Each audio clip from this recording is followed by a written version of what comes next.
c'est pas mal ça. On pourrait les faire arriver dans une ville ancienne où est-ce qu'ils rencontreraient une mine abandonnée et à l'intérieur il y aurait un vieil aveugle. C'est toujours ce mystérieux ça les vieux. On les ferait rencontrer du coup ici, ce serait pas mal. Juste 2 secondes, j'arrive, je préfère noter ça avant que... Vous savez ce que c'est. Allez, du coup, à partir de cette ville, ils rencontreraient cette personne-là. Ouais, c'est pas mal. Salut mes petits rouleurs de dés, j'espère que vous allez bien. Aujourd'hui, nous allons parler d'un sujet qui vous intéresse tous, la création d'un scénario de A à Z. Alors j'espère que vous avez été sages parce que c'est parti.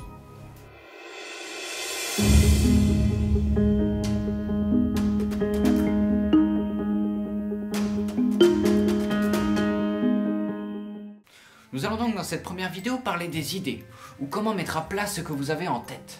Le sujet est assez long à résumer, on a préféré découper ça en 2. J'espère que ça ne vous dérangera pas. Commençons donc par voir ensemble les différentes méthodes pour trouver des idées.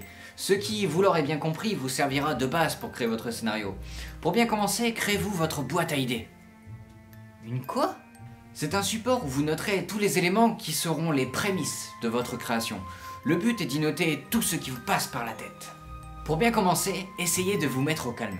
Fermez les yeux et essayez de poser sur votre carnet toutes les choses qui vous passent par la tête. Plusieurs manières sont possibles. Faites des relations entre des mots ou dessinez dans votre palais mental une image que vous souhaitez réaliser. Notez tout d'abord les mots qui vous passent par la tête. S'ils n'ont aucun lien, ce n'est pas grave. Le but est d'avoir matière à travailler. Si vous considérez que certains mots ne vont vraiment pas ensemble, créez plusieurs colonnes. Tout est bon à prendre. Dans le cas où vous n'arrivez pas à vous concentrer, utilisez une musique d'ambiance ou des fonds sonores. L'application Noisely par exemple vous permet d'établir une ambiance sonore de très bonne qualité.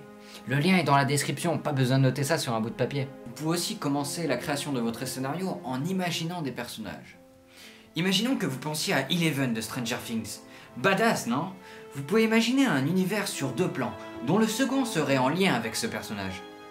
Le but est de créer de la matière encore une fois. N'importe quoi peut servir de base. De la vieille maison délabrée au bout de votre ville, à votre expérience en forêt lors d'une sombre nuit d'hiver. Et dans le cas où vos souvenirs ne suffisent pas, inspirez-vous de ce qui existe déjà.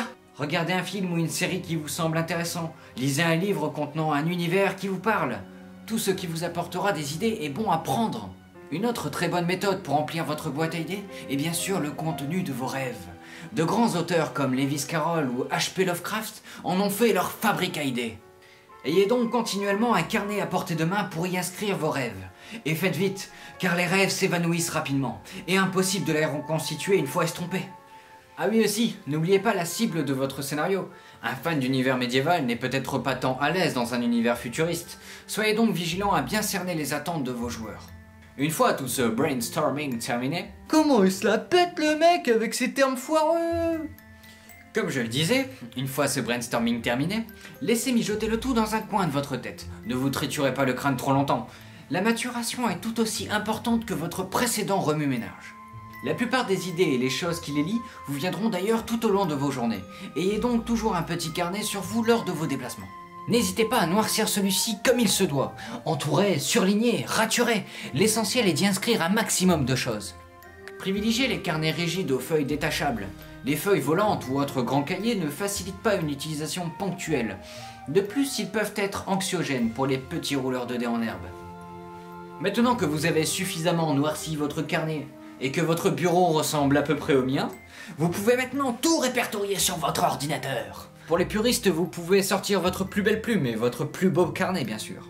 Synthétisez vos précédentes notes et faites des relations entre elles. Cela vous donnera forcément de nouvelles idées. Vous pouvez aussi utiliser un logiciel de mind map. Cela vous permettra de faire des liaisons entre les idées très facilement. Le lien est dans la description, ne vous en faites pas, il ne s'envolera pas. Une fois tout noté, les relations faites, etc., imprimez le tout en augmentant l'interlignage. Cela vous permettra d'écrire des notes où bon vous semble. Et surtout, maintenant que vous épurez et superposez toutes vos idées, n'oubliez pas les contraintes que vous devez vous fixer. Bah non, j'ai pas de contraintes, moi, je file où ma plume me guide. Et si, vous avez forcément des contraintes, que ce soit l'univers que vous souhaitez faire jouer à vos joueurs, au nombre de parties que vous souhaitez leur faire. Est-ce que ce scénario s'inscrit dans un plus grand univers que vous comptez nourrir par la suite? Toutes ces choses sont des éléments à ne pas oublier. Ils permettront à vos scénarios d'être en osmose avec vos joueurs, mais aussi avec vous-même. Ça sera tout pour aujourd'hui mes petits lanceurs de dés, on se retrouve dans 2 semaines pour la seconde partie de ce sujet, qui se concentrera cette fois sur la préparation de votre scénario, ainsi que sa mise en forme. Alors d'ici là, likez, commentez, partagez à vos amis, votre famille et même vos ancêtres.